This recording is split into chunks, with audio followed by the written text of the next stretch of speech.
मुंबईमध्ये ठाकरे बंधूंविरोधात भाजपचं आंदोलन सध्या सुरू आहे।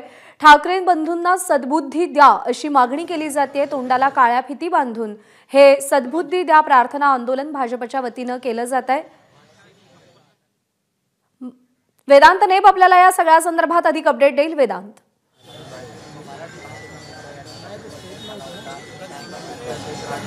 केले जाते। आपण बघितलं तर इथे याची प्रतिमा आहे, याचा फोटो आहे आणि तिथे श्रद्धांजली ही भाजप पदाधिकाऱ्यांकडनं आपण बघतोय वाहिली जाते। त्यामध्ये मुंबईचे भाजपचे जे अध्यक्ष आहेत अमित साटम, त्यासोबतच आमदार अतुल भातखळकर आणि सर्व पदाधिकारी मुंबईतले हे इथे जमलेले आहेत आणि प्रत्येकाच्या हातात एक फलक आहे। भाषा ही संपर्काचे माध्यम आहे, संघर्षाचे नाही आणि सद्बुद्धी द्या हीच प्रार्थना। त्यामुळे सद्बुद्धी द्या प्रार्थना आंदोलन हे भाजपकडनं केलं जाते आणि बाळासाहेब ठाकरे यांच्या स्मृतीस्थळाच्या अगदी बाजूला हे सर्वजण एकत्र जमून हे मूक आंदोलन करताना आपल्याला पाहायला मिळतात।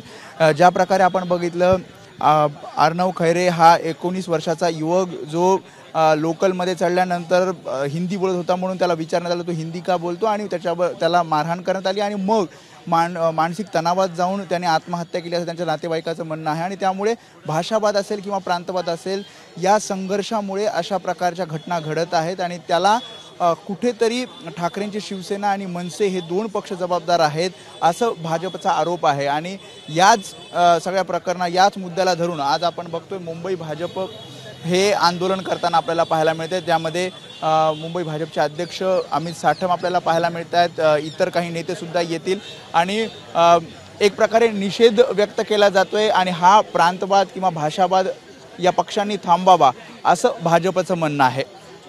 प्रज्ञा, वेदांत, धन्यवाद दिलेल्या सगळ्या सविस्तर अपडेटसाठी। एबीपी माझा, उघडा डोळे बघा नीट।